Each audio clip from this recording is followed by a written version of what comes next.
everybody, and welcome to a brand new episode of the John and Wendy Show here on Friday in Los Angeles for Wendy Lee and in San Diego for me. I am the outlaw John Rocha, joined by this lovely lady here, Wendy Lee Zaney. How are you, Wendy? Hey, I'm doing good. I'm recovering from just feeling tired because we're editing Andor and She-Hulk, twice in a week, which isn't a new thing, but this week I feel a little bit more exhausted. So I'm kind of using today to just kind of like I'm still doing work, but I'm not like go. Yeah, you're not pushing yourself too hard. What's the t-shirt say? What do you got?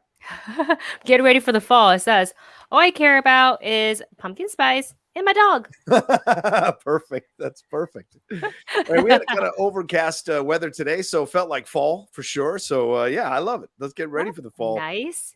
Yeah, what's been the temperature the last couple of days? Because it was hot here. Yeah, it's been 90, but this morning it was around 80, 70, 80, something like that. So it was nice, a little bit lower. And now the sun's come back out and is burning my windows, my skin through the windows. So Theral underscore unfiction saying it's 66 in the Midwest. Oh, I miss lovely 66. Sweater weather. Oh, yeah. I love 66. It's the best. Yeah. It's a good degrees. But we're going to get into so many things here today, talking about the world of entertainment. We got some current stories. We got a couple of break-in stories as well that we're going to talk about. Stuff to do with Marvel, stuff to do with the drama around Blade, stuff to do with so much going on in the world of entertainment here that you all are going to enjoy, I think, hanging out with us, talking about it. New American Pie movie, Community, Coolio. We'll offer up our thoughts on Coolio passing so early at the age of 59. We're going to get into TREVOR NOAH leaving the Daily Show and also give our thoughts on Hurricane Ian. We've had a few people, I know a few people who've been affected by it, and just kind of touch base on it and see where it is now in its progression up the East Coast for sure. So we're going to get into all of that. And just a reminder, send in your bits and your cheers if you have any questions or thoughts or comments as we go along here, or send in your Streamlabs, which I'll be checking periodically as we go through the show. All right, Wendy, where would you like to start? What do you want to get into first? Well, I think one of the most talk about news this week, and probably maybe well into next week, because nobody was expecting this, the update for Deadpool 3 from Deadpool himself, Ryan Reynolds. And they didn't really talk about at D23 any sort of update with Deadpool 3. We know that it's coming. It's definitely coming. Kevin Feige said it. Ryan Reynolds said it. And I wasn't really honestly expecting any sort of news at D23 from it anyways, just because it's just like, it seems like they're working on it, right? So like, what are you going to report? Things that are technically top secret. Right. But I think this update coming from Ryan Reynolds on his own YouTube channel, it's very much in line, on brand with past Deadpool marketing, and just the very casual, like, we're just gonna have Hugh Jackman walk past the screen and be like, hey, you want to play Wolverine?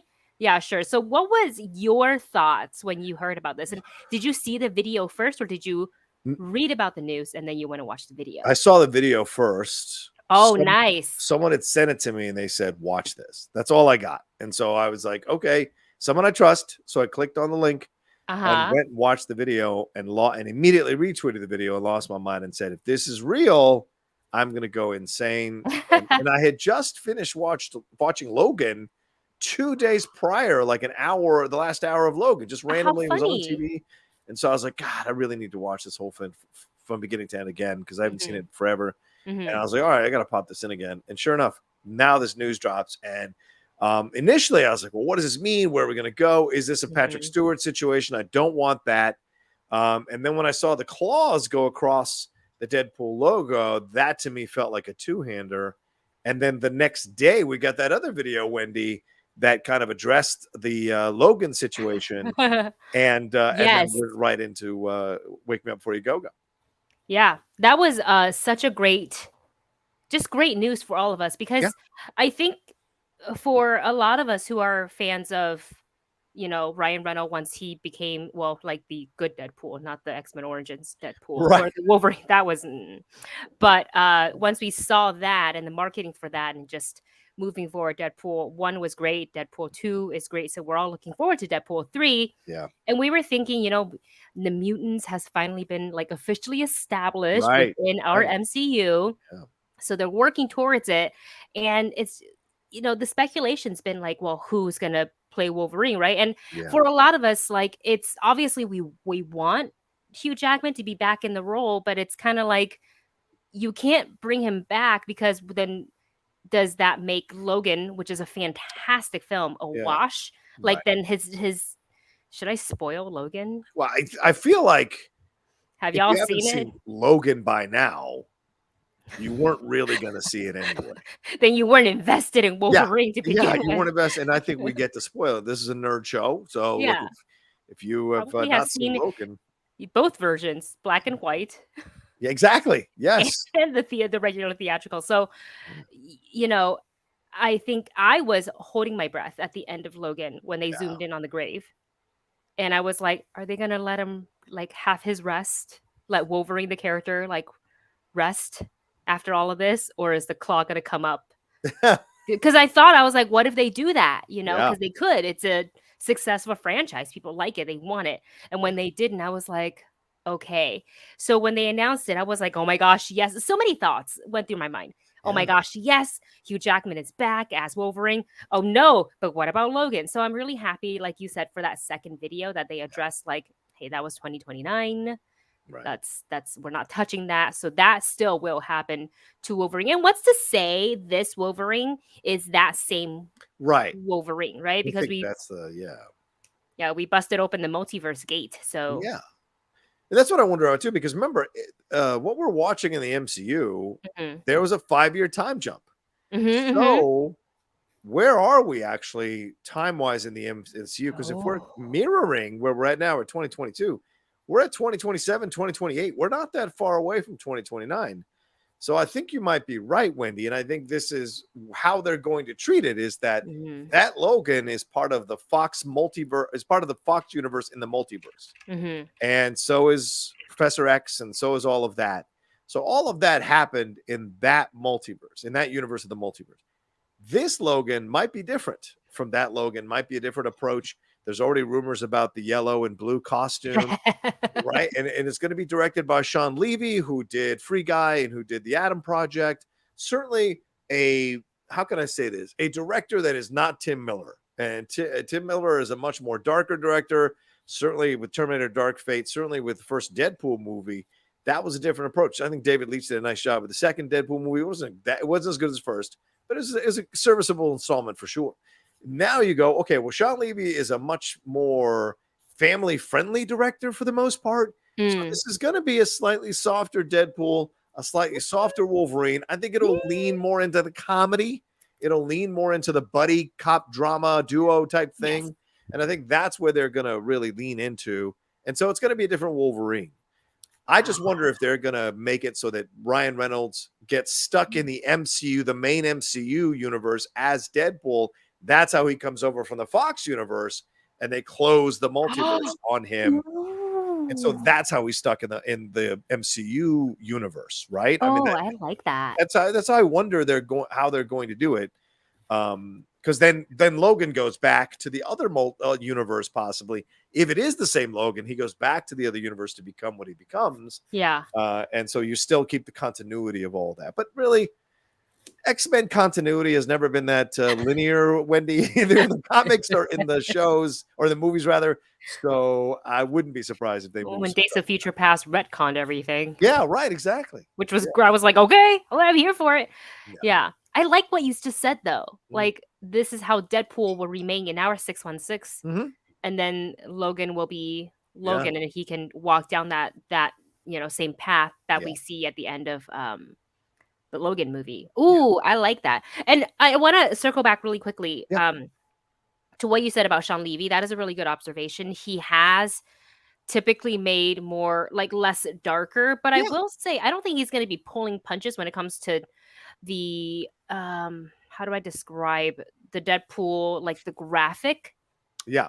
and the violence of like what we see in those movies. I don't think he's going to be pulling punches. Sure, we saw less of that in the Atom Project, but I felt like we saw that in Free Guy because it's in a game world. Right. Right. But I also feel like Sean Levy, and this is not, I'm not talking about like the previous directors aren't collaborative, but Ryan has now worked. This is his third Right. project that we know of with Right. Sean Levy. So obviously the two like working with each other.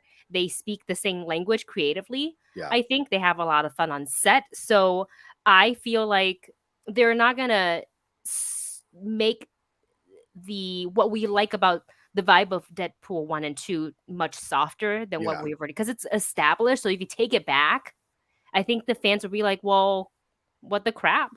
Yeah. Maybe. I Yeah. don't, I'm just happy to be getting a Deadpool 3. I agree. I'm happy as well. I'm happy that Sean Levy is involved because it seems like Sean, as you said, is the Christopher McQuarrie to Ryan Reynolds as Tom Cruise. Those guys have found each other. They like working together. I'm sure Ryan feels like he's got more say on set than maybe he had with the Tim Miller situation. So there's a collaborative, as you said, a collaborative energy there that works better for Ryan and where he's at. And he's expanding point of view, which for the most part has yielded box office success. You know, you can bash the Hitman's Bodyguard movies, but those movies make money. You can come after some of the other stuff that he's done, but lately he's been making money in the movies that he's been in. So he wants to have more of a voice, more of a say, and why not? So I think that's how it works in that situation there. And so this I look forward to seeing what the overall story is going to be. And they've been teasing a buddy cop movie between those guys, or a buddy road movie, whatever, so funny, for a few years now. So hopefully they've kind of been working on the script for a bit, working this all out, and now it's finally in motion. And I was wondering why Hugh Jackman had left The Music Man on Broadway. Like, I'd been thinking, because they can't. Is it not happening still? No, they're going to shut down the show when he leaves. So I myself, closing? Yeah, closing. They're not going to replace him. They're closing the show. Oh. They announced that a few weeks ago. And so I was thinking to myself, why is he leaving? Like, why aren't they replacing it? And the producer said they don't want to go forward with anybody else. And so it just seemed odd. And then, of course, they're doing that because he's got to get in shape for Wolverine, which is starting production Deadpool 3 at the end of this year to come out in 2024. So, yeah. Wow. Interesting observation. I didn't even know that. And it's interesting for a Broadway show to not find the next, you know. Right. Yeah. I get Hugh is good at what he does. And when you go see The Music Man, you want to go and see Hugh Jackman as the lead. But I don't know. That's very interesting choice. Watch, what if they after the movie comes out, they will do another reopening of The Music Man limited run to cash in on and he'll be like a really buff. I mean, he's buff now, but like an extra buff Wolverine / Music Man. It'll be him and Ryan Reynolds doing it. Ryan Reynolds, a 2-man show. Two-man show. Come on. I would pay money for that live. You know what I want from this movie is so you know I watch a lot of K-drama. Yes. K-drama is notorious for product placements. It is so blatant.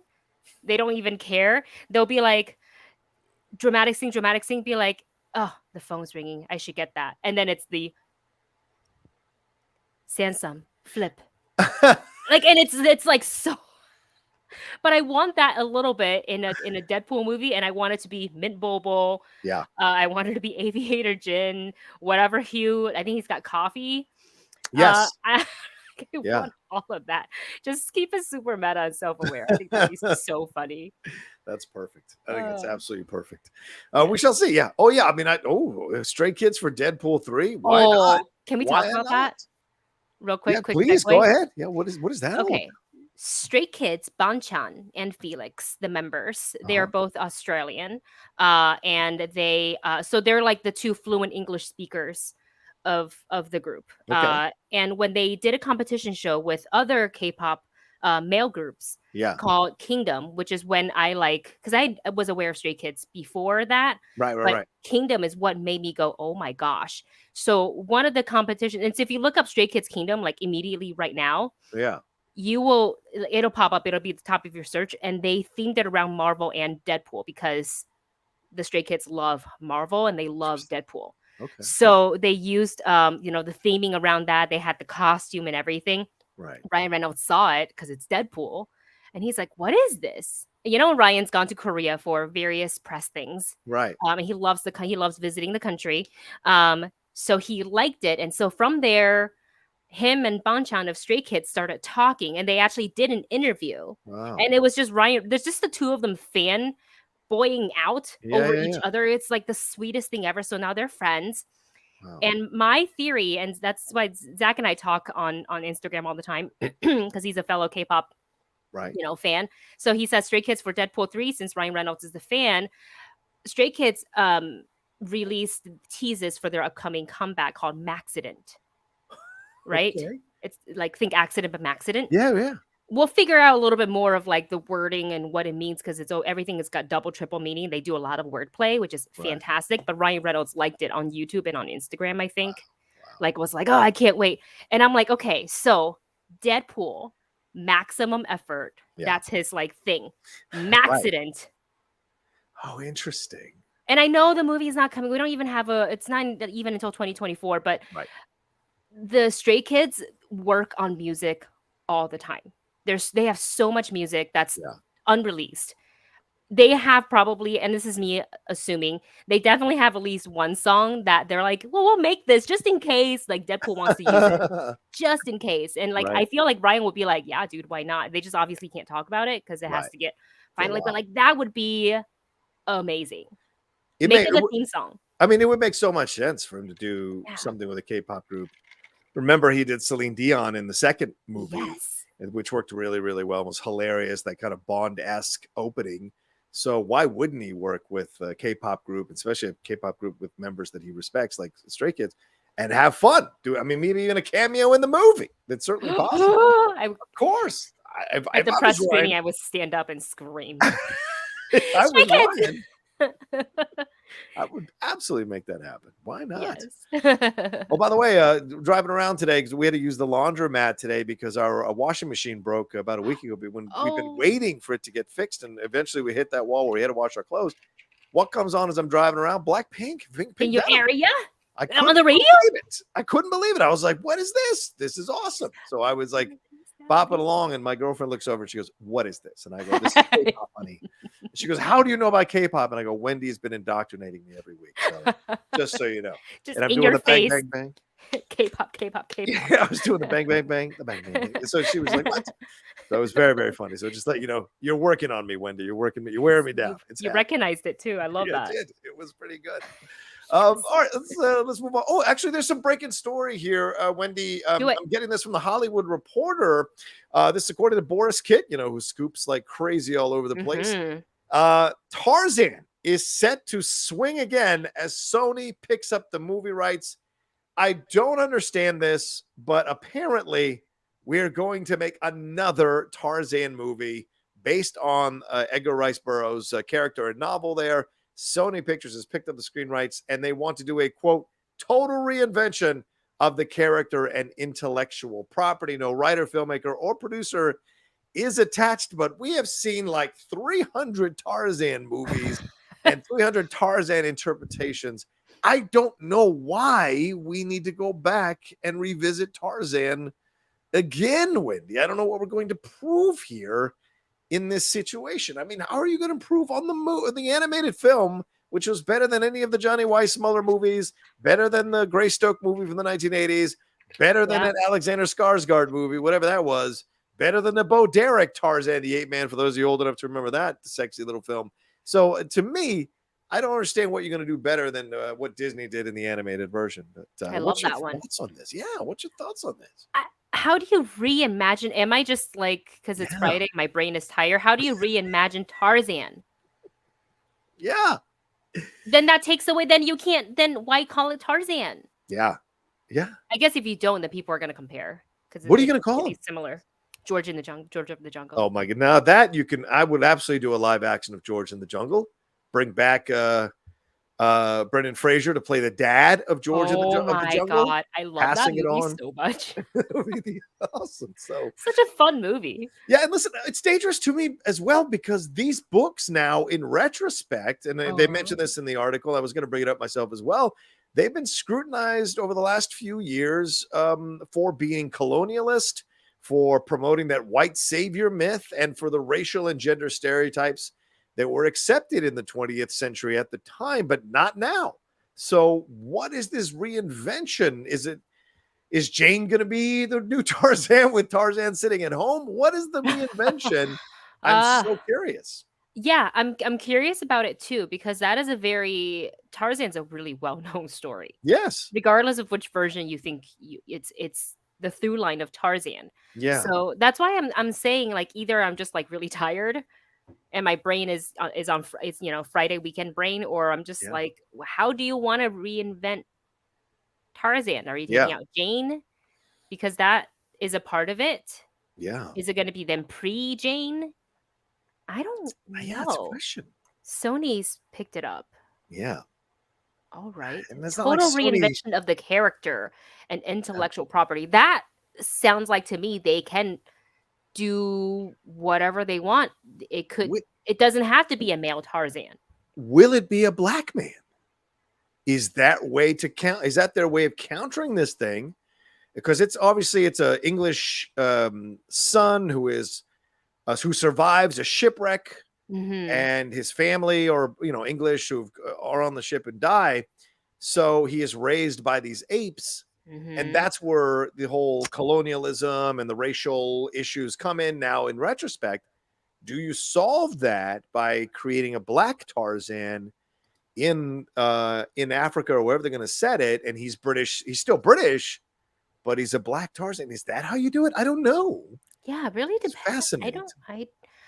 I don't know. Yeah. I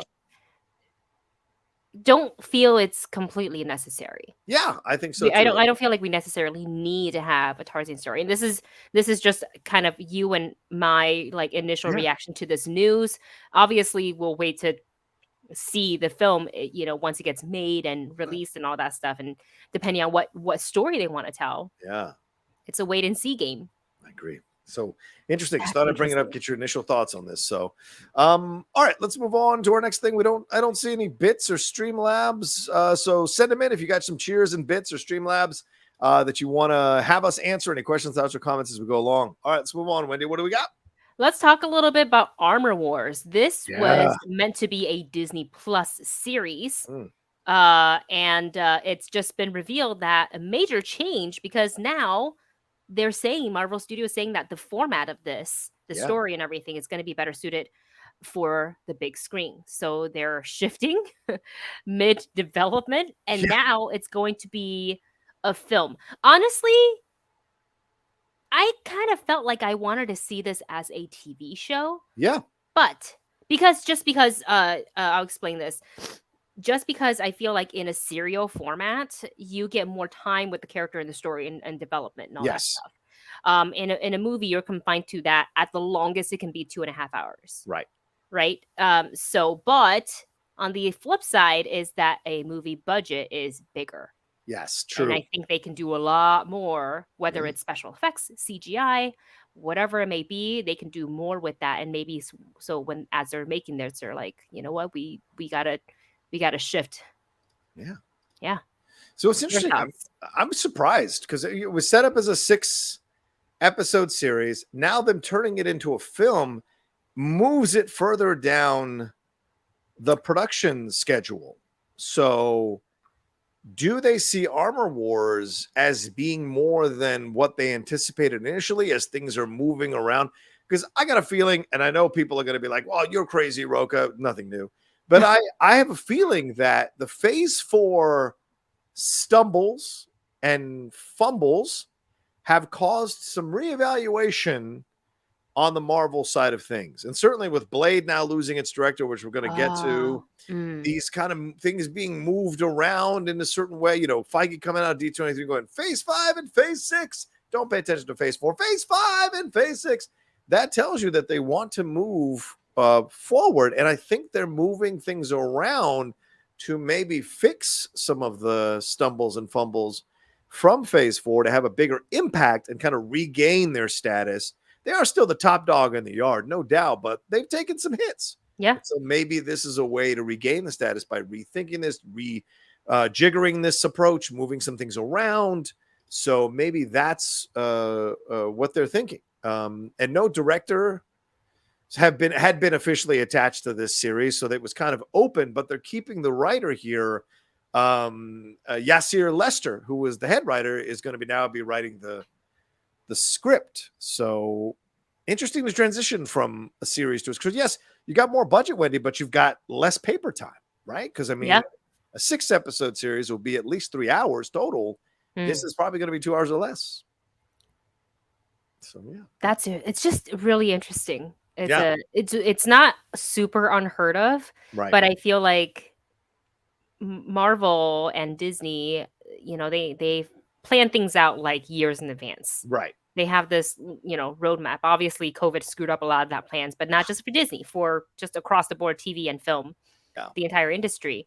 So I feel like, I think you said it already.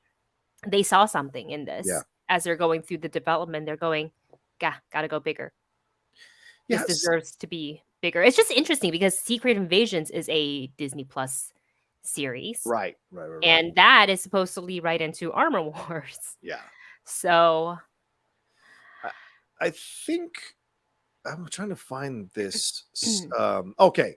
Scott Mendelson over at Forbes, total speculation, he said, but I would not be surprised if Armor Wars metaphorically takes the place of the Blade movie while the vampire actioner gets the Disney Plus episodic treatment. That would be the switch. Yeah. I hate that. I hate it. I hope it's not correct. I want Blade on the big screen. I don't want Blade on. I mean, like, I'll take it, whatever. But as a fan, I really would prefer to see Blade on the big screen. Yeah. Somebody called Sticky Fingers. Wait, I don't know. I think Sticky Fingers passed away because he played Blade on that short-lived TV series back when CMA was TNN in the 2000s, early 2000s. He played Blade, and I kind of liked that series. It wasn't a great series, but it was watchable for a syndicated series. So the idea of a Blade TV show or Blade TV series, it's not new. It's been done before. Them adjusting, I wonder what I think if that happens, I don't know if Mahershala Ali stays attached to the project. I don't know if Mahershala Ali wants to do a TV series for Blade. No offense to Renner. He's done TV before. Right. Yeah. But I don't know if he sees it as something he doesn't want to do. I don't know. So could be fascinating. Plus, how are you going to get as brutal in a TV show as you as you would in a movie? It's just, I don't know. They can. Yeah. I mean, look at the Netflix stuff. And I know Disney and Netflix are two separate things, but. Yeah, maybe they're seeing the Werewolf by Night thing, which is getting so much buzz and positive reaction. And maybe they're saying, you know what? Let's make Armor Wars a movie. Let's make Blade the series. And then we're going to bring in all these characters. Maybe they're Constantine at some point. And have this whole flesh out this whole world like we're going to be doing with Daredevil over 18 episodes. Let's see what we can do here with this and what we can flesh out. So I don't know. Maybe Scott's right, but and he said he's just speculating. Yeah. But I could see that happening. Yeah. I don't know if he sticks around. That would be bummer if that was like the route that they went down, just because I really do feel like Blade, deserves to be on the big screen. And I guess with that, we can kind of segue into the next topic. Let's do it. Blade unfortunately lost their director, and it was supposed to start shooting this fall. Yes. Without a director, the next director, it is unlikely it's going to be shooting unless they already have the next person lined up, and now it's just they got to talk contract paperwork and etc. Right. And there's they're citing shifting in production schedule as far as why he is no longer able to continue forward as the director, but he is staying on the project as an executive producer. So there is that. So he'll still be somewhat involved. He just won't be directing it. There's a quote about his exit. He says, quote, "It's been an honor working with the wonderful folks at Marvel. We were able to put together a killer cast and crew, eager to see where the next director takes the film." So again, it hasn't even started production yet. I think it was supposed to start like a while ago, a couple of times, but it's gone through some rewrites. So now it's kind of like they're back to zero. Yeah. As far as, the director and the writing process, okay, we're gonna keep looking for the next director who is the right fit, and we got to get the script in tip-top shape so we can actually start filming, but then you can't start filming without a director. So what do you do? What do you I do? know. Do you have a director you would like to see helm this film? Well, yeah, when Jeff, we talked about a hot mic yesterday on the hot mic, and Jeff, who tweeted out some more news about this, saying that the script was only 90 pages, that there were only 2 action sequences in the whole script, and that Mahershala Ali was not happy with how the process was going and bogging down. And he's of the belief that the director just couldn't handle, just bit off more than he could chew, and that eventually Marvel had to pull the plug on this with him, that it was not going to get done in the way they wanted it to get done. And again, the Phase 4 fumbles here and stumbles have really caused Marvel to reassess some things. So maybe they felt like, you know what, this is not the right guy. Let's pull it now, because if we put it out there and people hate it, we've really fucked up a great character that people have been looking forward to for a long time. And so to me, I look at someone like Nia DaCosta, who I really enjoyed her Candyman remake. And someone mentioned yesterday during a hot mic, Shaka King, the director who did Judas and the Black Messiah, because I think it'd be great to have a black director do Blade. I think it's essential. And I know some of you may be like, well, anybody you should be doing whatever. Black person, you got to get a black person. Just like getting a black person to do Black Panther, I think you got to get a black person to do Blade, a black director, male or female, to do Blade. I think it's essential. And I know the previous director was a person of color, so okay, that's fine. But I think that's essential to find the right black director to come in and deliver a damn good Blade. George, the director from Creed 2, he's a possibility in my mind. Yeah. And who knows, depending on how good Michael B. Jordan is with Creed 3, Michael B. Jordan could be in the conversation to direct Blade. That could be interesting. So just throwing it out there. Jordan, I don't think Jordan Peele does it. I don't think he wants to walk into the Marvel universe. He doesn't strike me. I think Jordan's happy creating the art that he's creating currently. Yeah. Exactly. Not to say one day doesn't want to wake up and be like, I want to do Marvel. Yeah. He's certainly a great choice, great director, great vision, but it's a lot of commitment. Well, look, MK Somberg brings up Gina Prince Bythewood. Old Guard was okay. Woman King was fantastic. So to me, that's a possibility as well. Gina Prince Bythewood would be fantastic as well. I'm cool with that. What about the directors for the Batgirl film? Oh, yeah, those guys. Sure. Now that they don't have a Batgirl film, they can do action. They've worked for Marvel. Yeah. Nothing says you fucked up like going to another studio and knocking it out of the park with a superhero property. Yeah. Like, I still think Lord Miller were fucked over by Kathleen Kennedy, and they have not done a bad project. And that tells you that this solo that they were going to do was going to be awesome. And right. They were supposed to do solo. They were 80% done with that film. 80 to 90% done. Yeah. Who directed Solo? Ron Howard. That's right. And so, so this idea of I like the idea of that. That could be fun. And then if they turn that Blade into a badass Blade, you can just kind of smirk and smile and go forward and be like, see, it wasn't us. The Batgirl was going to be great as well. Screw you guys. So speaking of Batgirl, have you seen Leslie Grace? I think on her TikTok or her social, she's put like a little bit of just snippets of behind the scenes stuff. Get out of here. Gosh, it looked dirty, gritty. She's all like bloody face. What? God damn it. I really wanted to see that. Zaslav, damn it. And there is no way, because of the way the reason why they canned it, there's no way they could show it, right? They can't reverse that. No, I mean, because I think for the taxes. Yeah, exactly. I mean, I think WP was like, after the Zack Snyder fiasco, they don't let anybody leave the property with any copy of any film, I imagine, because they're like, we don't want a repeat of that shit ever again. So I think that's why they were saying, like, they shut the hard drive down. They immediately canceled they deleted every single copy, except for the one copy they showed to the production staff. And that's gone too. And that's probably gone right after it was shown to the production staff. So now movie directors, as they edit, they're going to have like 20 backups just in case. I mean, you know how you do the reaction screen grab? They're just going to screen grab off their computer as they're directing. That's the smarter move. Screen grab the whole damn thing. Yasmin, you're right. Feige was one of the first people to contact those two after the Batgirl was canceled. So clearly, he enjoys their work. Yeah, they have a good working relationship. So yeah. You never know. Oh, interesting here. Let's breaking news as well from the comment from Mr. Yasman 300. Yeah. Chad, did they talk about the NOSFERATU news that just came in? Have you heard about this? I read it in passing. I read it in passing as well. So Skarsgard is coming in, right? Bill Skarsgard is coming in to be NOSFERATU, and then Lily Collins, is that who's taking Anya Taylor-Joy's place? No, Lily Rose Depp. Oh, Lily Rose Depp, right? Yeah, and it's Bill Skarsgard, so the other Skarsgard, the one that's not in the Northman. Right, the it guy, right? Yeah, that's who's taking over, right? Yeah.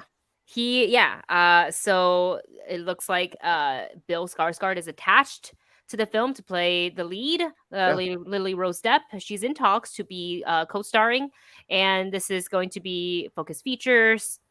Robert Eggers directing, so we can already kind of.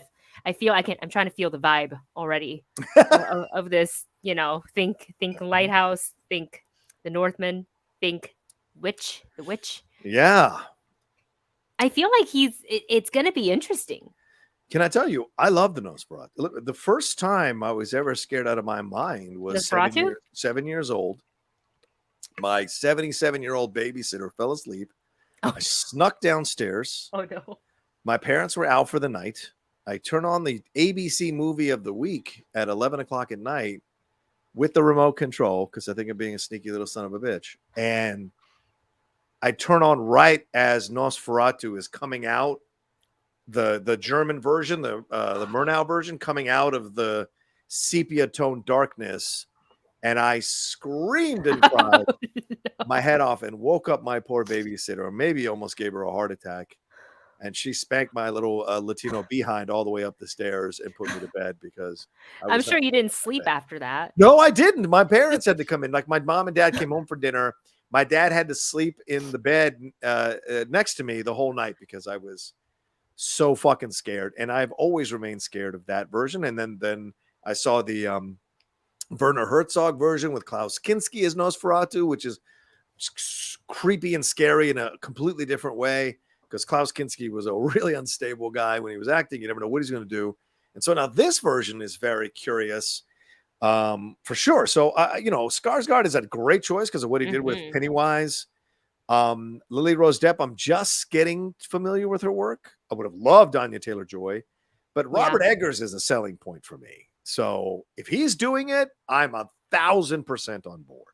He's just got a specific vibe to his art, and I'm curious too. I don't know too much of. I mean, I know the name, obviously, Lily Rose Depp, but she's got Idol, or The Idol, coming out on the HBO Max next month. Right. So I'm definitely going to be watching that. That's the Weekend one, right? Yeah, that's the one with Weekend and Sam Levinson.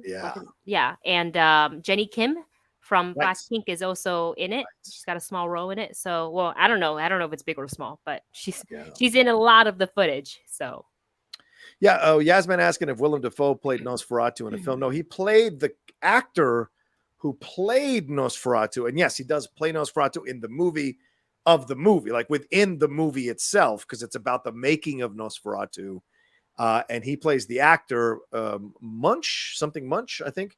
Walter Munch or Munch, something like that, who plays NOSFERATU. And John Malkovich plays the director, F.W. Murnau.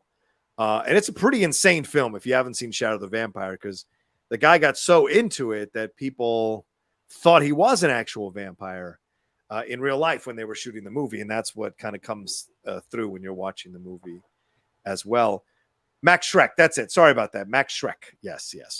Smithy coming in with the facts. Yeah, thank you, Smithy. Appreciate it. I also want to show you this, Wendy. This could have been a really interesting remake. NOSFERATU, Don Knotts as NOSFERATU. Come on, Wendy. Get on this. Can I tell you, Jim Carrey wore this in the Comedian in Cars Getting Coffee episode, and I My girlfriend Really? gave it to me for my birthday 2 years ago because I just couldn't stop talking about the shirt. And so she got me this shirt 2 years ago because I mean Don Knotts is Nosferatu is just genius. So Amazing. Amazing. Maybe that's the route. Robert Eggers is like, yeah. let's get him. Let's get him. Max Shrink. Right, exactly. All right. Let's move on. What do we got next here, Wendy? The final two topics for opening topics, and we're just going to lump Yep. them in together because it's movie news. We're getting a new American Pie movie as well as Community, but the movie. What great news for all the Community fans. So good, right? I was not expecting that, honestly. Yeah. When they're like, but what about the movie? I was watching the tweets, the thread. I'm like, wait, what's happening now? I'm kind of surprised. Like in my head, I never even thought that this would be a possibility. Yeah. Because those last 2 seasons, was it on Yahoo? Not that good. She had never seen Community. I love Community. We started, so we did a whole rewatch, the Lady Outlaw and I, of Community. And I'd never seen the last 2 seasons on Yahoo. So that was my way of watching them. Man, the difference in quality is just astounding when you watch those last 2 seasons. So yeah, I, in my opinion, didn't think, or maybe it's 1 season on Yahoo, the last season. I didn't think there was any way they were going to do a movie. But they always said 6 seasons in a movie, and I guess they spoke it enough into the universe that it's happening now. And everyone is coming back, except that they didn't mention Chevy Chase, which I imagine won't be coming back because he died. Donald Glover, who of course is doing Atlanta, and Yvette Nicole Brown. So everyone else, though, is coming back. So curious to see if they maybe have a cameo for Donald Glover, who of course has kind of moved way past Community. And I'm not sure what the Yvette Nicole Brown situation is. I'm not as schooled or as steeped in knowledge on that. If there was ill will or there was just her not wanting to do it anymore, I don't know. And with Chevy, we know the Chevy Dan Harmon thing, so that's no issue. And Dan is going to be doing this movie, so I can't imagine Chevy will come anywhere close to it. But we shall see. What about you? What do you think about it? I mean, I feel like the right people are involved in the project. Yeah. So it just makes me happy, like as a fan, and I haven't even seen all of them. Like there's like some of the ones that I like that just haven't. Sometimes you skip, and then you're like, okay, whatever episode, just click play, and then you're just like into it, and then you. So this is just like, what's cool about it was so unexpected. Like I woke up, I checked Twitter, and I'm like, why is Community trending? Yeah. I mean, okay, great. But and then I looked into it. I was like, oh, yeah. Well then, okay. Yeah. That's going to be fun. I feel like obviously they haven't started, but for anybody who hasn't gotten into Community, this is the right time to do it. I don't know if it's necessary to watch like the Hulu ones.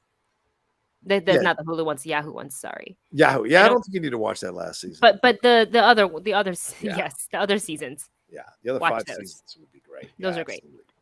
Yeah, but a movie. Yeah, so that's cool. That's I like Zach saying they need to bring the Russo brothers back to direct it. Yeah, because the Russo brothers directed a few of their episodes. The paintball episodes are legendary, and those were directed by the Russo brothers for sure. But yeah, good question about like, so what will the movie plot be? Them being teachers in college? Yeah, I don't know. It's a good question.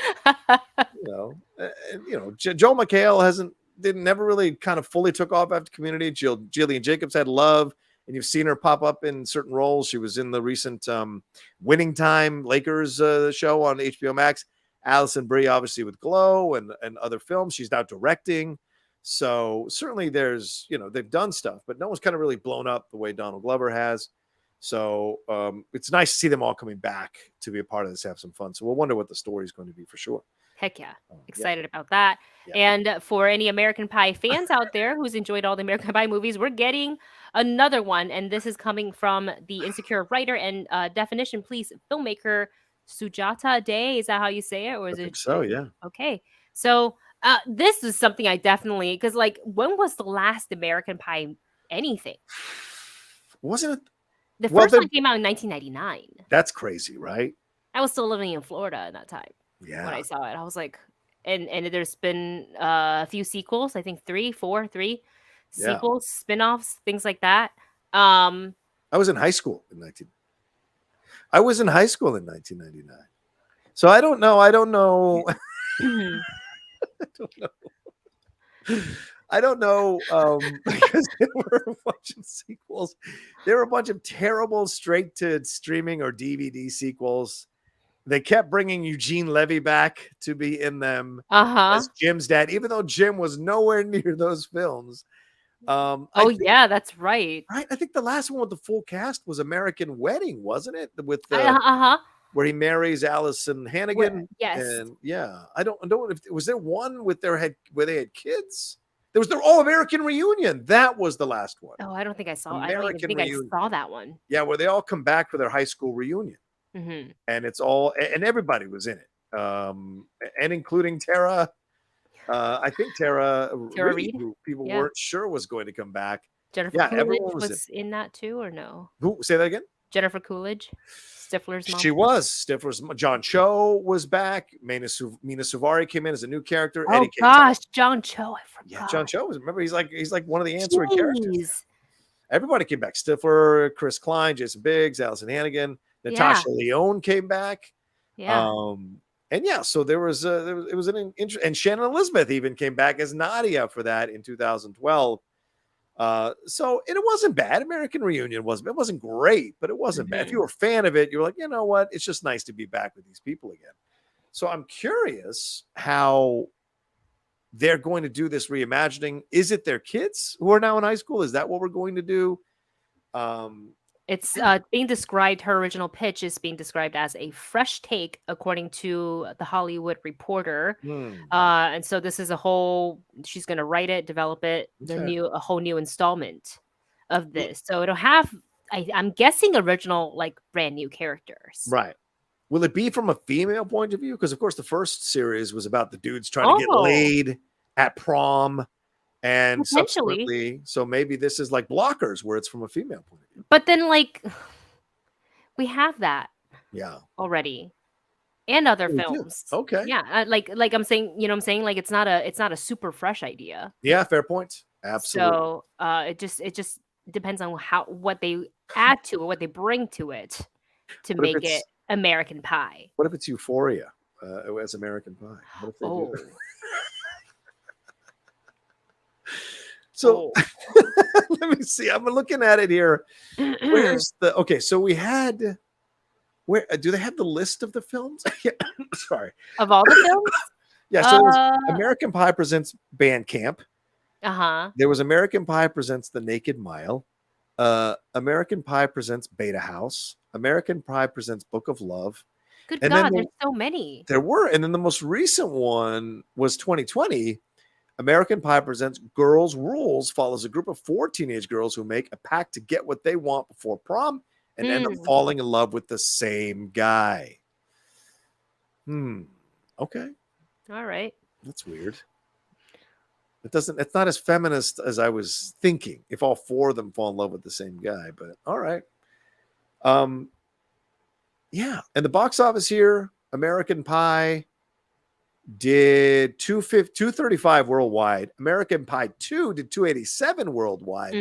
American Wedding 231 and American Reunion 234. So consistent numbers, Wendy, for these 4 installments. Not bad, not too shabby. Not bad. No, it's a franchise. I think it's, you know, people are familiar with it. Yeah. People know it. And so it's they're gonna watch it. So it was so unexpected. It was so like left field for me. I was like, the what now? Okay, sure. The what? American Pie, the movie. The movie. Another one. And none of them have gotten above 61% on Rotten Tomatoes, Wendy. So. American Pie, Last Slice. Oh, that's a good one. There you American Pie. I don't know. I don't have any apple pie puns today. I have diabetes. We have a cheers from _unfiction who writes, I'd like Sam Elliott for the replacement of Thunderbolt Ross. Congrats, Jeff Snyder, on the scoop on Marvel. Yeah, Jeff Snyder dropping that scoop on the hot mic. So is it true? He says it's true. He says that Harrison Ford I heard was Harrison was or is in talks to replace William Hurt as Thunderbolt Ross in Thunderbolts. Jeff was mad because he had the Blade news and Marvel did not give him the go ahead to publish it because they had Boris Kitt and they had all these interviews and whatever. So, and statements. So Jeff felt a bit hard done by Marvel. So he came on the hot mic as my co-host, of course, and he was on fire. And he said, fuck it, I'm just going to drop some Marvel news here on the show. And he dropped the scoop about Harrison Ford being possibly in talks to play Thunderbolt Ross, which Marvel has denied. But that's what Jeff was scooping there on the show. And, you know, I was hoping people would be taking a look at the show and you know, kind of giving it numbers here. But for whatever reason, didn't quite get as much attention as I was hoping. But Jeff's tweet got a lot of attention. I told him in the future, Jeff, tag the goddamn show the next time you tweet about something. You break a scoop, you break up. But yeah, Sam Elliott already played Thunderbolt Ross in the Eric Bana version, right? Of no. Hulk. So that makes sense. God, Eric Bana, Hulk. Right. Let me IMDb that. That was Jennifer Connelly. Yeah, you're right. Yeah, it's been so long since I've watched it. I don't even remember. Yeah. And it was Sam without the mustache, which was really weird to see Sam without his mustache. So I could see them doing it continuity I can see that too. I can see it. Yeah, so I can see it. Bringing him in. Do it. Maybe like it's a multiverse type of thing. Why not? Get Harrison Ford and Sam Elliott. That could be interesting. That could be interesting. Multiverse, right? Multiverse. Harrison, what do you think about that situation? I could see that. I mean, the other side of it is I saw people suggest Ed Harris, which I thought would be a great choice. Somebody suggested Arnold Schwarzenegger, and it didn't even occur to me. And I thought, that's fucking genius. That would be genius. And a couple of other people. Nick Cage is who Jeff mentioned as a possibility, which I think is way out there. So, you know, and if they go the Thunderbolt Ross becomes Red Hulk route, that could be interesting to see. Yeah. So interesting. A lot of games to play in for sure. I just wonder also if Liv Tyler will come back. Yeah, I hope so. I liked her as Betty. Loved her. Yeah. I liked Connolly too, but for the age range you're going with, I think Liv Tyler works a little bit more than Jennifer with Ruffalo. So I could see that. I could totally see that. But who knows? All right. What else we got here? Is that should we hit to what's breaking or to what's trending rather? Let's do it. What's trending? This is the new song because I don't want to get dinged anymore. Here we go.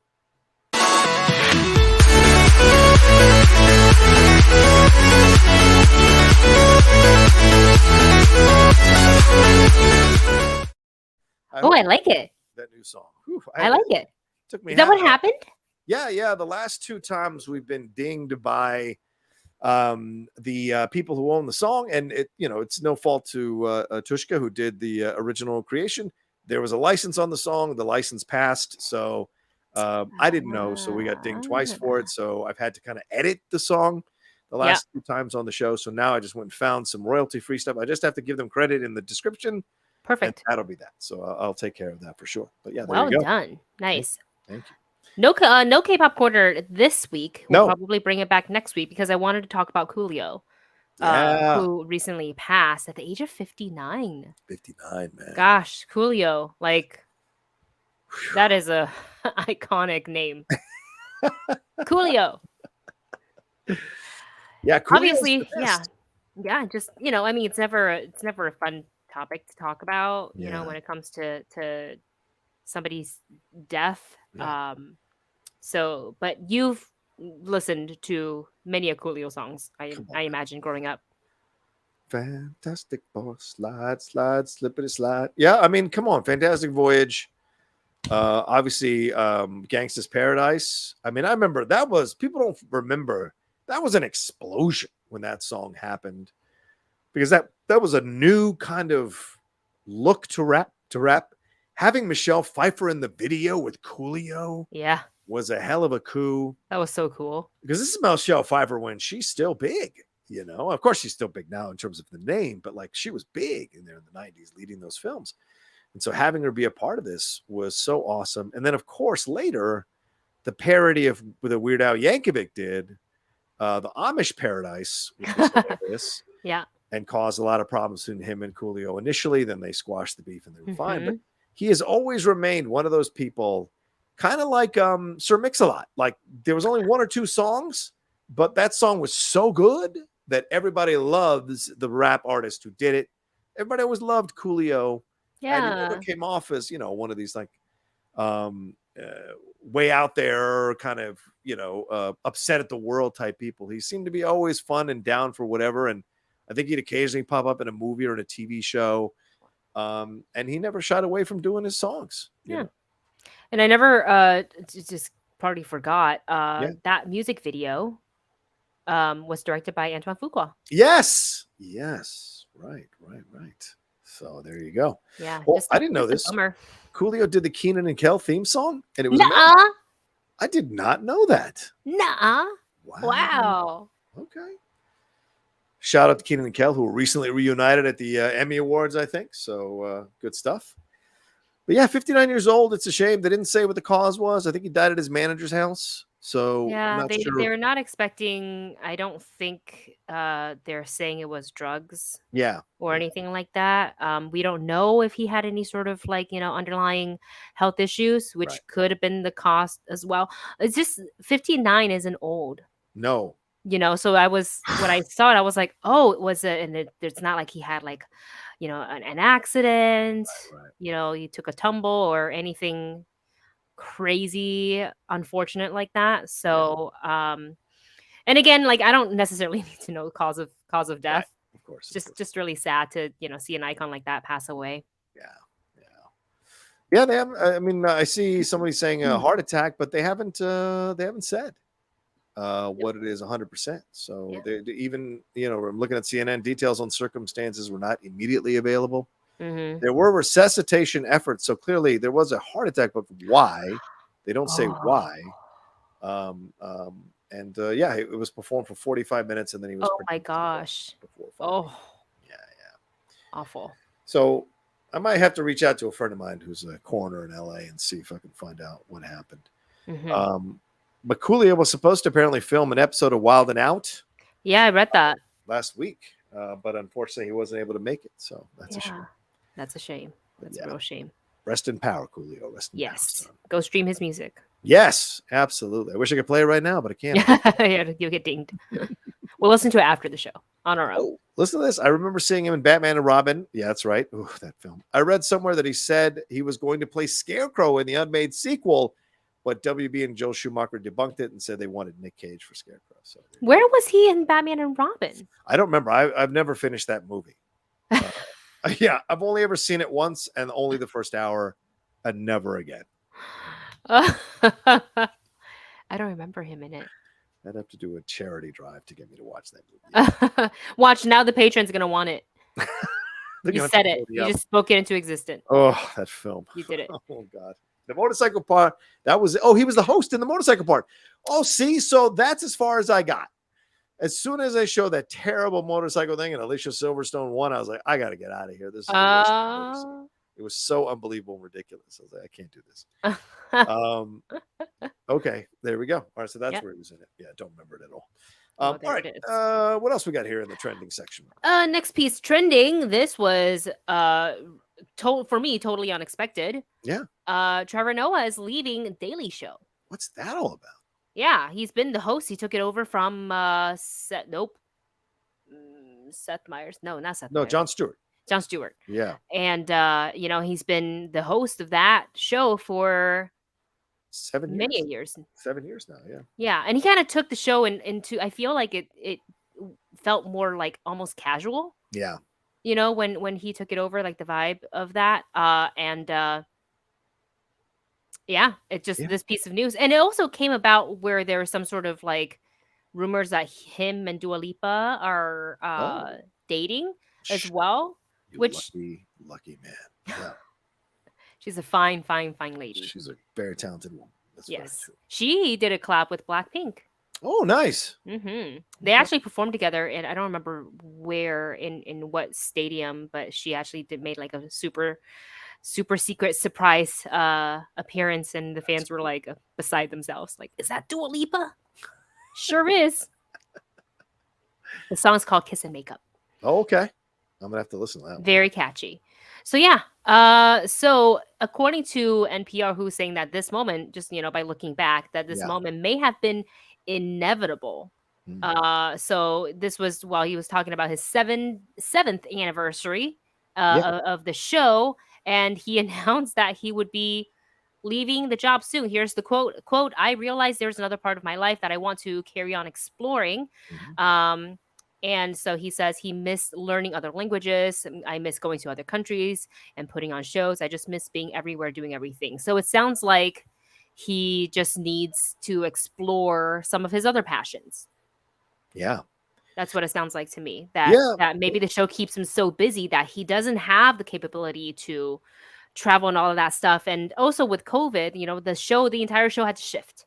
Right. I think he was doing it from his home From his or like home. an empty studio or something like that. Many of shows, he's not the only one. Yeah. But to make that switch, and it's now we're coming out of like that, like traveling to other countries are starting to open up where you don't necessarily need the visa, you don't necessarily need to quarantine. Right. And I miss traveling too, and I'm still a little apprehensive about that. Like I know I'm going to Atlanta later, this year, and I'm just like, let me put 5 masks on my face, as I said, and sit on the plane.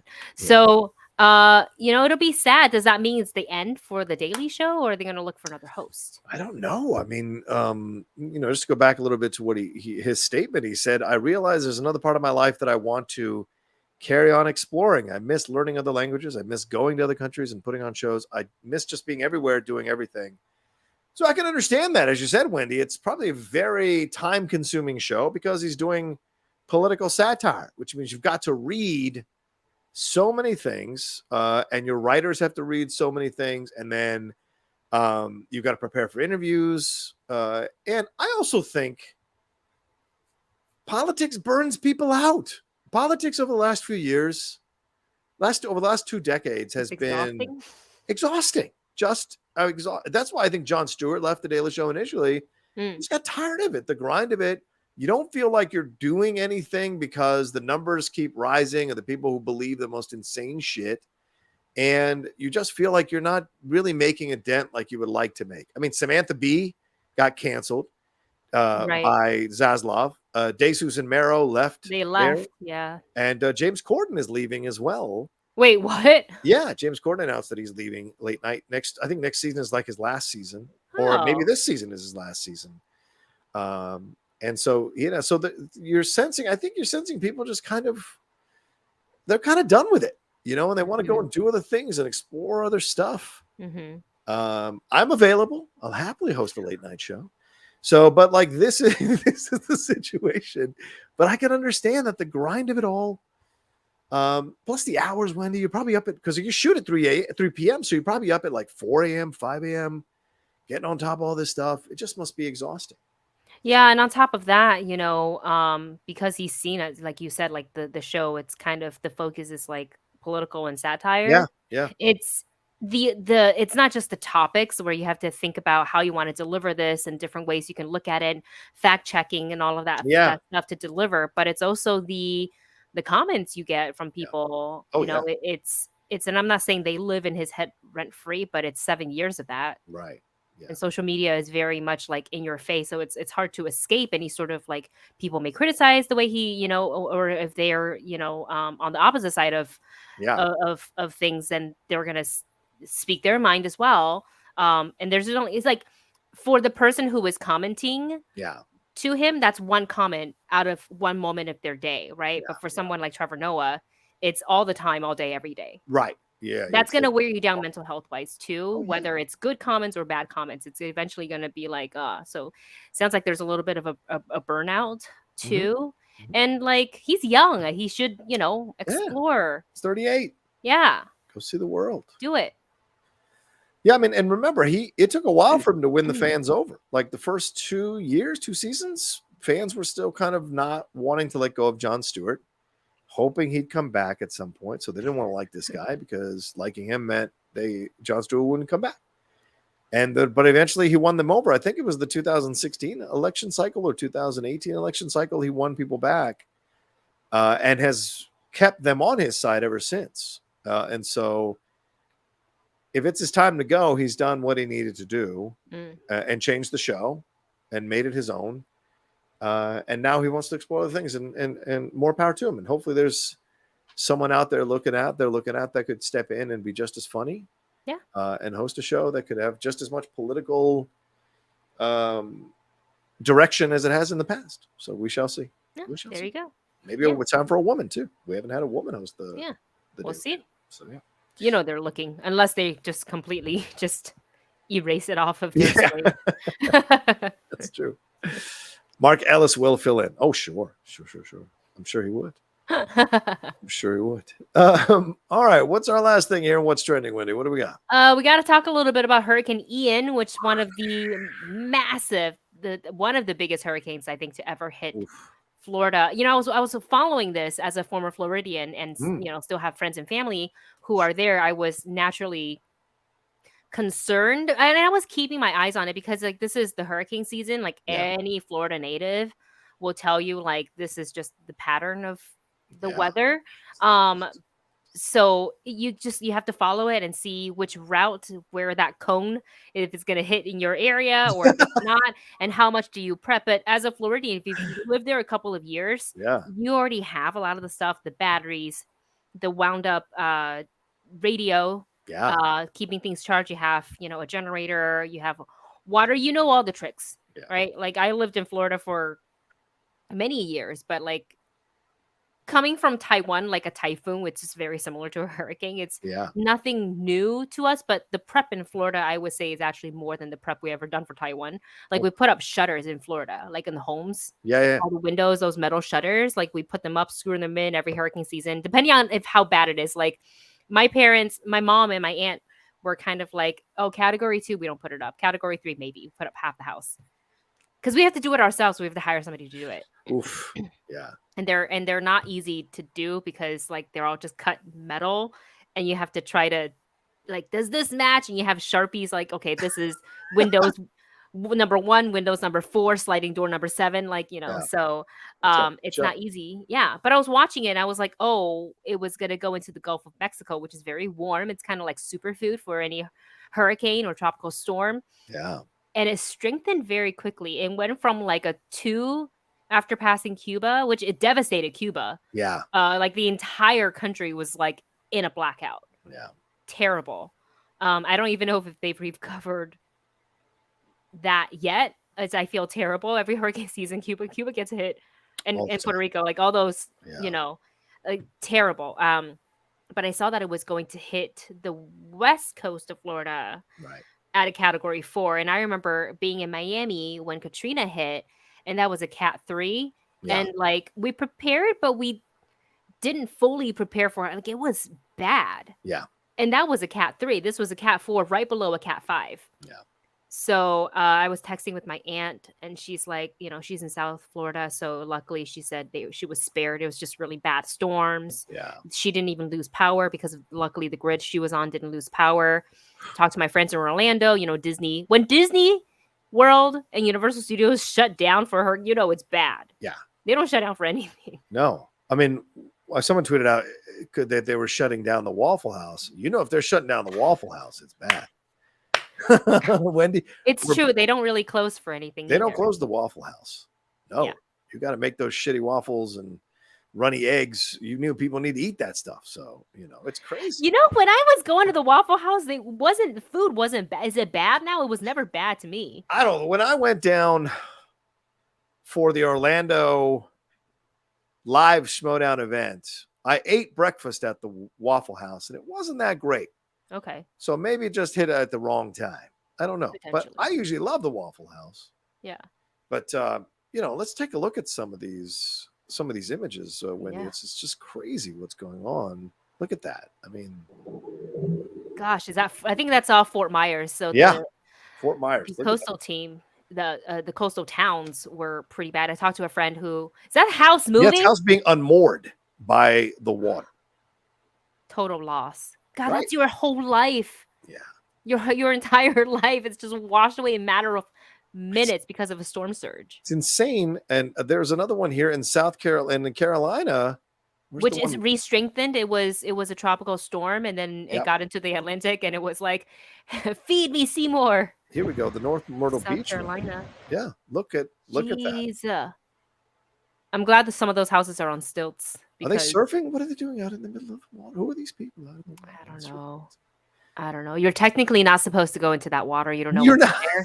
It's gonna get you like dirty Yeah. shit, You know, chemicals. you don't know what's in there, No. but at the same time, if you got to get into it because it's going to save your life or you need to save somebody, then Yeah.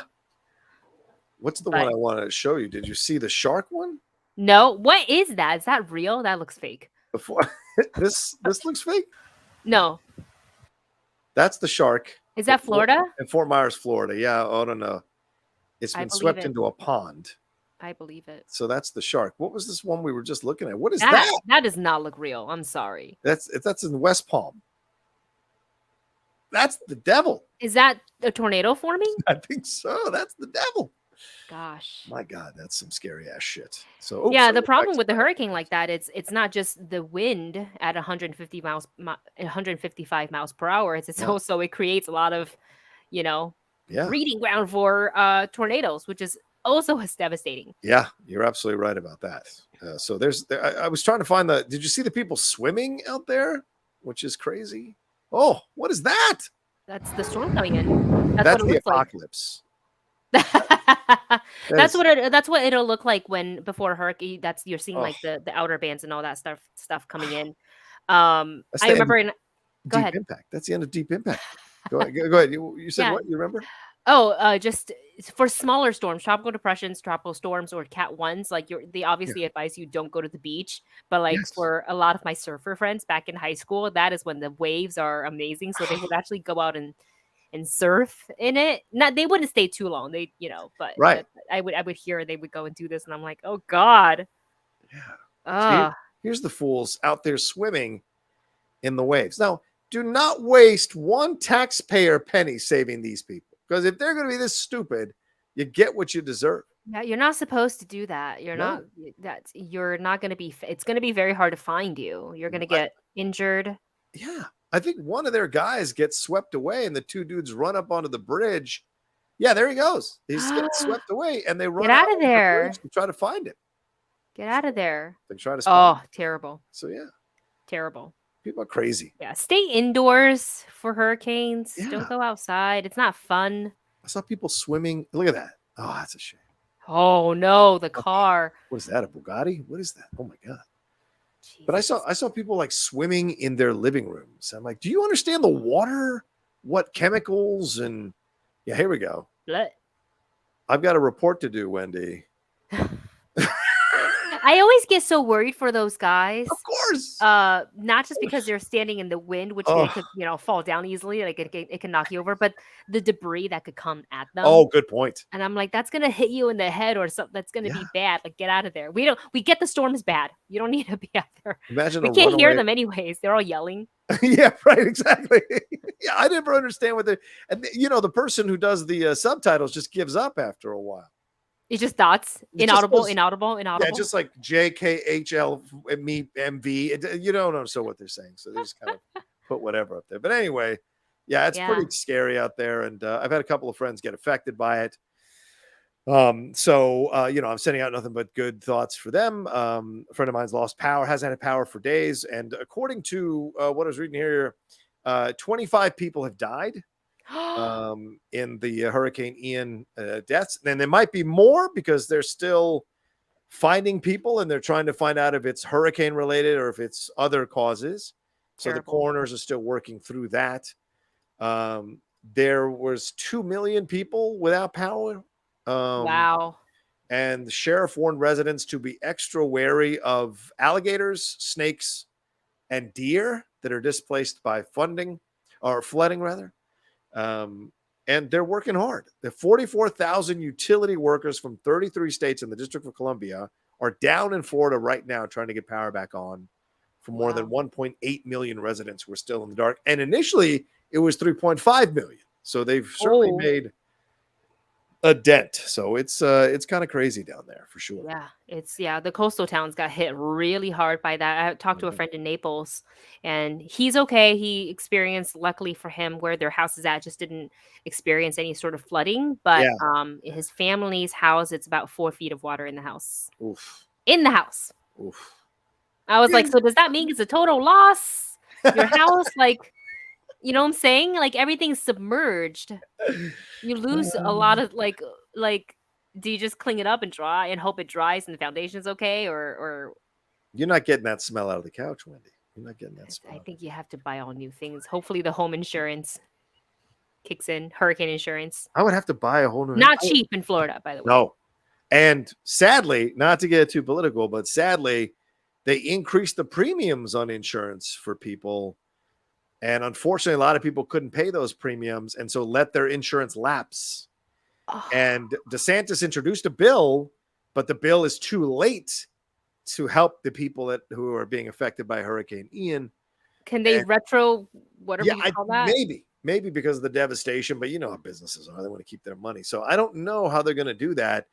I think the plan here, the federal plan here, allows for people to petition for $37,900 towards their home and $37,900 towards like their cars or whatever else were affected. So it's a little bit, but it's not a lot if you've got like a $500,000 house or $1 million house. So who knows? This makes me think, like, why do I ever want to own a home?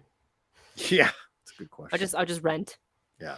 Yeah, that's what we do. We enjoy renting the house. It's nice. So. Yeah. Yikes. Well, let's hope everybody continues to stay safe. Absolutely. In Florida, and anybody else. I don't even know if the hurricane is still. It's the Carolinas now. I imagine it will start dissipating. Yeah, as it gets soon, as it goes up the coast. Yeah, but for sure. Terrible, really terrible, and hopefully, I hesitate to look at the incoming other storms. Oh no, it just depress you because it's hurricane season. Yeah. So they're talking about a couple other ones. I'm like, oh gosh, can they first recover from this one? It's true. Yeah. Daryl _ Fiction sent another cheer. He says, thank you for the 50 bits there. It says, speaking of hits, Tua's injury was awful. Watched your show there this morning. Yeah, we had a emergency game time show this morning because we were Winston and I were both disgusted by the injury last night to Tua, the quarterback for the Miami Dolphins. Oh, he no. suffered a second concussion in 4 days. Oh, no. And I don't know if you saw the video, Wendy, but he gets flung to the ground and his head hits the ground and his arms immediately go up to his butt, and he's like this. And it is just chilling to see. Are they okay? He issued a statement because they took him to the University or the Cincinnati Medical Hospital there. And they released him that night. He is home now. The sources say he's in good spirits. He released a statement. Who knows how much he had to do with that statement, thanking everybody and thanking the Dolphins and the NFL. And then he said that I'm feeling better, so I'm going to be working at getting back on the field as soon as possible. And I'm like, what are you doing? What is wrong with you? Like, stop thinking about getting on the field.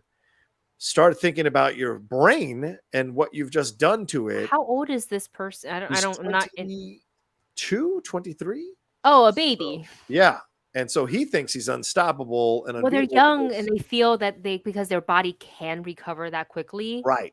So, and they're thinking, they want to play. They got like a fire within them, so I understand wanting to get back on the field, but I hope there's people around him that's always will be like, hey, look, if you just take the time now to rest, you'll have a much longer career. Yeah. So concussion is no joke. And to your body react like that. Yeah. I don't want to see the video. Don't play it. Okay. All right. Wendy knew I was hunting for it. Yeah, I was like, don't play it. See my eyes. I was hunting for it. I don't want to watch it. Because the first concussion was on Sunday, and he claimed that it was a back injury, and the doctors and the unaffiliated doctors there, who supposedly are unaffiliated with the NFL, let him get away with saying that. But you see him stumbling on the field, like literally cannot walk. Wait, this same person had 2 injuries? Yes. He got hurt in the first half of the game on Sunday, went out of the game, then came back in the second half. Oh, God. Tried to played, and then played in the first half here, and then the second quarter got slammed. 4 days later, it got slammed into the ground again, and that's what happened. So this idea that he should be getting back on the field at all for the rest of the season, I think, is ridiculous, and it's toxic masculinity all over again, and that bullshit needs to stop once and I for think he all. needs to some very like hopefully somebody around him that's close to him can like give him some strongly worded advice and be like, you're stupid if you go back and play. Yeah. Because you need to think about your future, not the immediate future, but the long game. Right. You want to have a longer career in NFL, which is not easy to get into. Yeah. And actually get to play. Not even that. Fuck the NFL. You want to hold your kids? Do you want to be able to talk to your wife, your future wife? I don't know if he's married, but your wife, your future kids. Like, do you want to be able to play with them? Or do you want to be unable to find the words and lost in your mental health stuff? Like lost in all of that. That's just terrible. So scary. So, anyway. Yeah. All right, let's move on to some of the things that are coming out. It's Friday, so there's a lot of things that are in streaming or in theaters. We know Hocus Pocus 2. Yes. The Sanderson sisters. They are back. It is streaming on Disney Plus. We have Bros. Bros is so good. The rom-com with Billy Eichner. Guys, you guys need to see Bros. I laughed so hard. I know. The whole theater, I think everybody was having a really good time watching that movie. Really enjoyed it. You got to see Bros, people. Bros is so good. It's so funny. It totally works for straight audiences, so don't be afraid that's going to be too gay for you.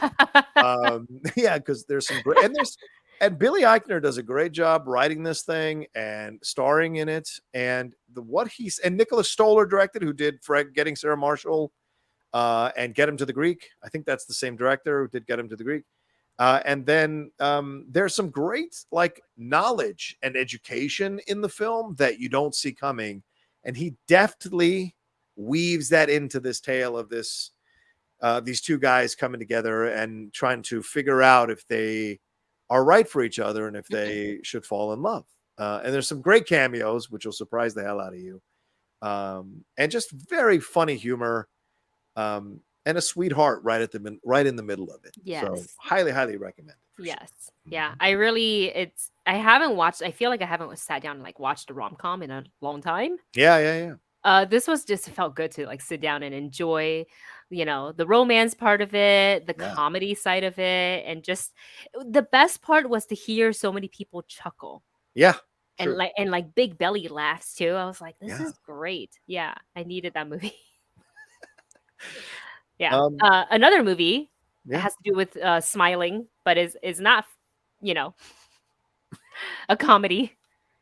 Horror movie called Smile. Rocha texted me as I was leaving my screening. He was like, yes or no?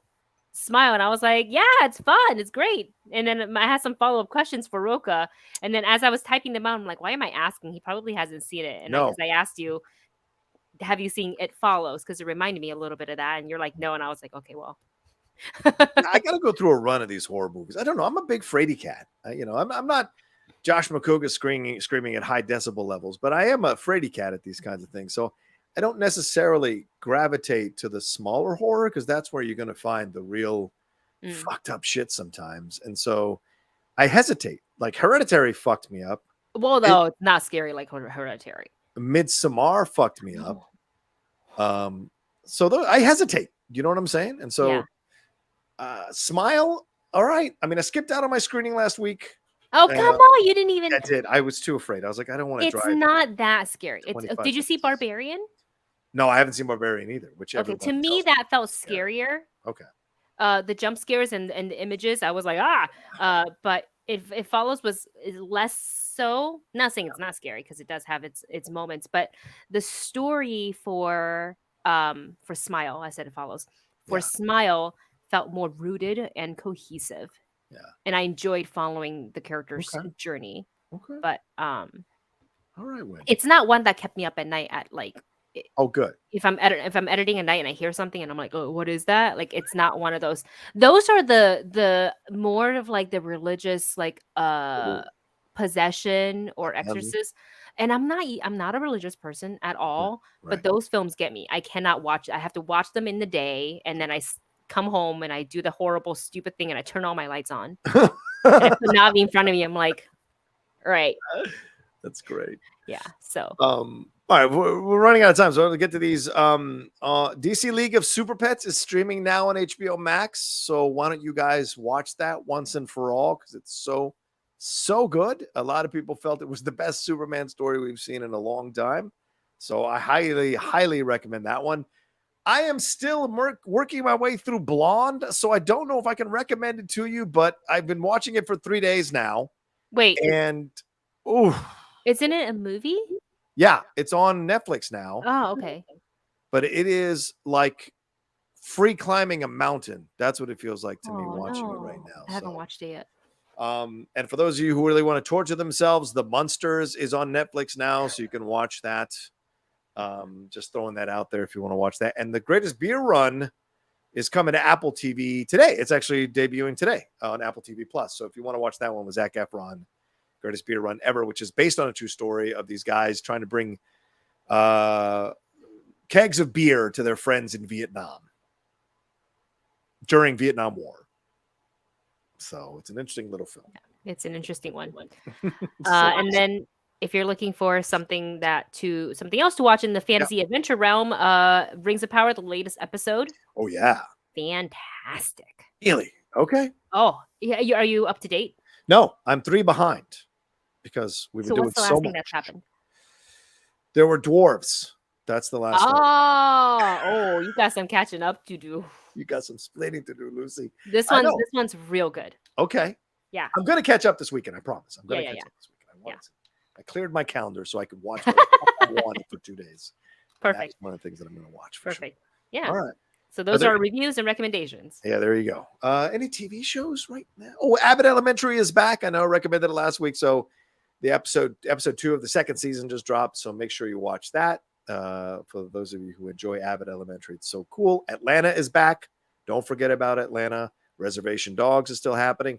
And The Patient. Don't forget The Patient with Domhnall Gleeson and Steve Carell. I think all the episodes have come out now. So if you haven't watched it, go back and binge it and enjoy the madness of that fucking show for sure. Oh yeah, Rami season 3. I don't watch Rami, but I know a lot of people enjoy Rami. So it's out there season 3 as well. All right. Any final words, Wendy? Are we good to go? Oh, we're good to go. It was a fun show. Lots of stuff to discuss and talk about. And hope you guys enjoyed it. Where can they find you and all you got going on, Wendy, and follow all your reactions, reviews, videos, all of that? Oh, thank you. You can follow me at Wendy Lee Zaney in the social medias. So Twitter, Instagram, TikTok. Where else am I at? Facebook, I guess. I don't really use Facebook that much. I use it to talk to family. That's it. On the YouTube, of course, The Movie Couple. Yeah. We have a website now, themoviecouple.com, themoviecouple.com. So just go ahead and check that out. And we've got upcoming... I'm currently editing the coverage from Halloween Horror Nights. So. Nice. Yeah. Nice. Were you able to go with Dustin or did you go with other people? No, just me and Dustin. We filmed in a couple of the mazes. We went through a lot of them. We didn't film in all of them. Okay. Like we skipped Killer Clowns because like I can't with the clowns. I couldn't do it another year. No. Scared. Not the clowns. No. And there was another one that we skipped. I think it was the classic like Universal Monsters one. Yeah. We just because we were on a tight schedule. Like I needed to be home by a certain time because I had something early morning, and I was like, I can't stay. Right. So we skipped that one, but we did a bunch of other ones. It was a fun one. La Llorona is back this year. Okay. That's just a creepy maze. Really creepy. I have a very hard time walking through that one because the design is so good. Okay. Yeah. I don't want to do it. I might have to find my way back there. I don't want to get COVID going to a Halloween Horror Nights, but you know. Oh, that's true. Yeah, well, you just had it. So chances of you catching it again, because you've got the antibodies, is a little bit lower. So if you mask up and go, you're okay. Okay. All right. Maybe I'll do that. Should be okay. Scare the shit. Yeah, it should be. I went. When he's like, don't sue me. Yeah. All right. As for me, you can find. Oh yeah, the end of Schmodown is tomorrow. They're doing the final Schmodown Spectacular tomorrow. Sadly, I'm not a part of it. Because I just timing schedule, and I booked a gig the weekend that they were shooting it, so I couldn't be on the show. I was going to play Scott Mance to end our trilogy, and then it just didn't happen. because of booking a gig, and it was a lot of money, so I couldn't turn it down. Yeah, I had my retirement last year, but I hope tomorrow goes well and people enjoy it and watch the matches. I'm not sure if I'm going to do a watch along, but I might do a watch along. Depends on what mood I'm in and where I'm at. Or maybe I'll do a watch along of one of the matches or a couple of the matches. We shall see. But yeah, go and watch that tomorrow. It's free on, I think, the Christian Harloff channel or the other Schmodown channel that they have out there. I'm not sure. What time tomorrow? I think 1 p.m. PT, I think. If you guys can correct in the chat there. Yeah, it's Sam Levine versus Dan Murrell in the Battle of the Goats 2. So that should be fun to see them going at each other for the belt. I was not invited to that. I tried to get into that. They wouldn't let me get into that because I got TKO'd last year. And I understand the logic, but it would have been nice to go toe-to-toe with those guys one more time. But yeah, watch it there. And as for me, follow me at The Rocha Says on Twitter, Instagram, and TikTok, The Outlaw Nation on Twitch. Please remember my other podcasts, The Top 10, The Cinephiles, The Geek Buddies, The Hot Mic, and Strong Style. And Strong Style tomorrow morning, 9 a.m., PT Talking Pro Wrestling. Jay Washington is back to join us for that conversation tomorrow, so put that on your schedule. And look for some reviews this weekend and some other shows coming up this weekend as well. And you guys take care of yourselves, be well, and we'll talk to you next time with another brand new episode of the John and Wendy Show. Have a good weekend.